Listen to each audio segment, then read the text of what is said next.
कई लोग कहते हैं गुरुजी क्या दूध चढ़ाना जरूरी है शंकर पर? कई लोग कहते हैं गुरुजी क्या दही चढ़ाना जरूरी है शंकर पर? शहद चढ़ाना जरूरी है? घृत चढ़ाना जरूरी है? शक्कर चढ़ाना जरूरी है? शिव महापुराण की कथा कहती है 5 चीजें शंकर भगवान पर चढ़ती है। दूध अर्थात घर में लक्ष्मी की वृद्धि करता है, इसलिए चढ़ाया जाता है।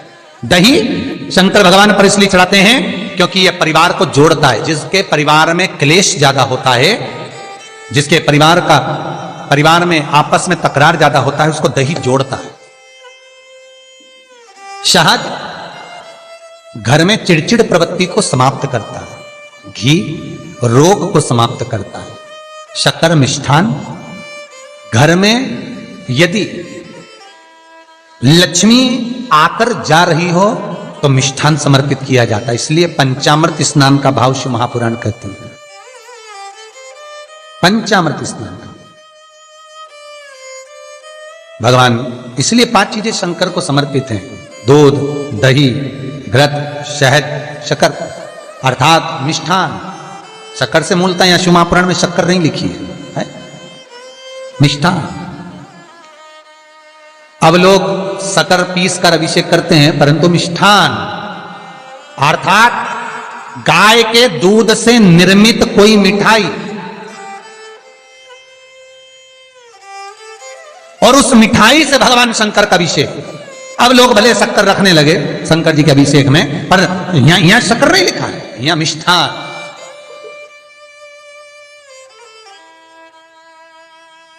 हमारे यहां सहज भाषा में कहते थे उसको खांड अर्थात मीठा। शिव महापुराण की कथा कहती है दर्पण इतना बड़ा ले लो। बंदर वाला अगर दर्पण वाली नहीं तो इतना बड़ा दर्पण लो, हनुमान जी के मंदिर में जाकर, क्योंकि हनुमान शंकर का ही अवतार है। हनुमान जी के मंदिर में जाकर हनुमान जी के उल्टे पांव का थोड़ा सा सिंदूर, चरण का थोड़ा सा सिंदूर एक कागज में लेकर आ जाइए। और हनुमान जी के छोटे भाई, हनुमान जी 6 भाई हैं, उसमें गतिमान, हनुमान जी के छोटे भाई गतिमान का नाम लो और गतिमान का नाम लेकर उस दर्पण पर सिंदूर से त्रिशूल बना दो। सिंदूर से त्रिशूल बनाकर उस दर्पण को घर के बाहर, दर्पण का मुख बाहर की ओर, ऐसे बाहर की ओर मुख कर कर दर्पण को घर के बाहर या दरवाजे पर, बिल्डिंग पर, ऊपर जाली में, फ्रंट में कहीं पर भी उसको लगा दीजिए।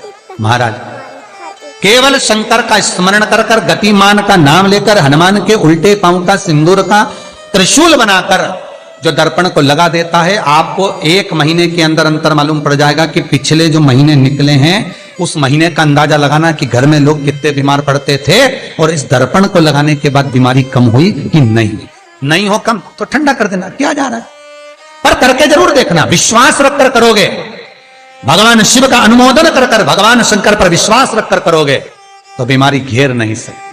अकाल मृत्यु हो मरे जो काम करे चंडाल का, काल उसका क्या बिगाड़े जो भक्त हो महाकाल का। शंकर की आराधना करने वाला, शिव का स्मरण करने वाला, शिव को निवेदन करने वाला, शिव अर्चना में डूबने वाला, शिव का अनुमोदन करने वाला कभी दुखी नहीं हो सकता।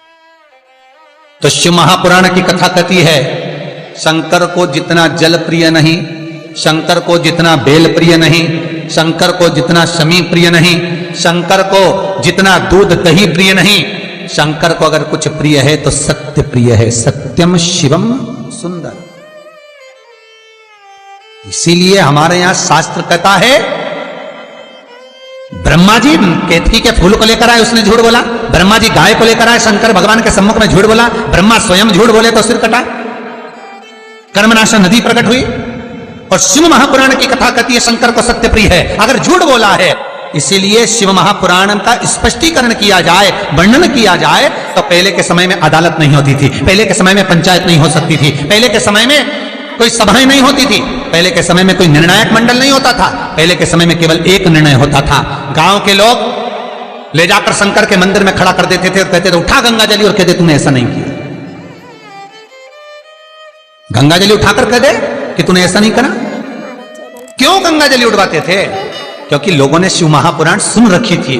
शिव महापुराण में श्री वेद व्यास जी वर्णन करते हैं कि शंकर के मंदिर में, शंकर के ओटले पर, शंकर के मंदिर के अंदर, शिव की चौखट पर, शंकर के अनुमोदन में शिव महापुराण के अंतर्गत शंकर के अनुमोदन में शिव मंदिर में शिव चौखट पर अगर कोई भूल से भी झूठ बोल देता है तो उसकी जिंदगी नरक जैसी निकलती है महाराज। इसीलिए कहते तो उठा गंगा जली और कह दे तूने ऐसा नहीं, उठा बोल दे।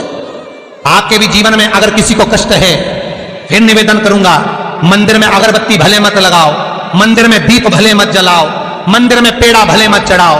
अगर आपके मोहल्ले में, आपके पड़ोस में, आपके परिवार में, आपके नजदीक में अगर कोई दुखी है, कष्ट में है, उसको यदि प्रेम की वाणी भी बोल ली है, एक रोटी भी प्रेम की खिला दी, किसी के चेहरे पर इस्माइल ला दी, तो मंदिर में दिया जलाने के बराबर है साहब।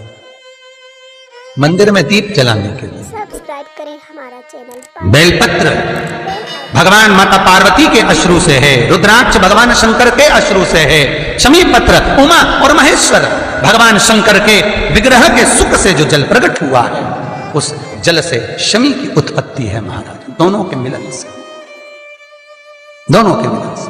सब्सक्राइब करें। जैसे एक मुखी से लेकर 14 मुखी तक रुद्राक्ष होते हैं, आपको पहले भी कथा में कहा, एक मुखी से लेकर 14 मुखी तक रुद्राक्ष होते हैं। सभी रुद्राक्ष का अपना अपना एक मंत्र होता है, अपनी अपनी एक साधना होती है जिसके अनुसार रुद्राक्ष काम करता है। एक मुखी रुद्राक्ष लक्ष्मी की वृद्धि के लिए होता है। कभी मौका मिले तो एक मुखी रुद्राक्ष का दर्शन करना। पर एक मुखी रुद्राक्ष जितना छोटे से छोटा होता है, जितना छोटे से छोटा होता है, उतना सुख दे। एक मुखी रुद्राक्ष लक्ष्मी की वृद्धि के लिए होता है, कार्य सिद्धि के लिए होता है। कोई भिखारी से भिखारी, गरीबड़े से गरीबड़ा भी अगर धारण कर ले, उसके घर में एक मुखी रुद्राक्ष अगर प्रवेश कर जाए तो सुख का अनुभव करा देता है, संपदा का अनुभव कराता है, सरस्वती का भाव प्रकट करता है, वैभव का भाव देता है। एक मुखी रुद्राक्ष का मंत्र है ओम ह्रीं नमः, ओम ह्रीं नमः। ये लक्ष्मी के लिए होता है महाराज। दो मुखी रुद्राक्ष बांधा को हरता है। कोई तकलीफ आ रही है, कोई प्रशासनिक कार्य है, कोई काम नहीं हो रहा, फाइल आगे नहीं बढ़ रही, बहुत तकलीफ आ रही है, तो दो मुखी रुद्राक्ष जो व्यक्ति धारण करता है उसका कार्य सफल होता है। दो मुखी रुद्राक्ष का मंत्र है ओम नमः। दो मुखी रुद्राक्ष का शिव महापुराण में जो मंत्र दिया है ओम नमः, विदेश्वर संहिता के अंतर्गत शिव महापुराण में रुद्राक्ष के 14 मुखी रुद्राक्ष के मंत्र दिए हुए हैं। आप शिव महापुराण नहीं पढ़ सकते तो मंत्र लिख लें। 2 मुखी रुद्राक्ष का मंत्र है ओम नमः।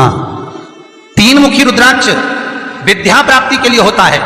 कैसा भी अनपढ़ से अनपढ़ व्यक्ति हो, जिसको विद्या में रुचि ना हो, पढ़ ही नहीं पा रहा हो, चित्त वृत्ति ही ना लग रही हो, मन ही ना लग रहा हो, परसेंट कम से कम होते जा रहे हो, 3 मुखी रुद्राक्ष उस बच्चे के गले में लाल धागे में डाल दीजिए। नहीं डाल सकते तो बच्चे के कमरे में जहां वो पढ़ता है, विद्याध्ययन करता है, उसके कमरे में लगा दीजिए। 3 मुखी रुद्राक्ष का मंत्र है ओम क्लीं शिवाय नमस्तुभ्यं, श्री शिवाय नमस्तुभ्यं, श्री शिवाय नमस्तुभ्यं।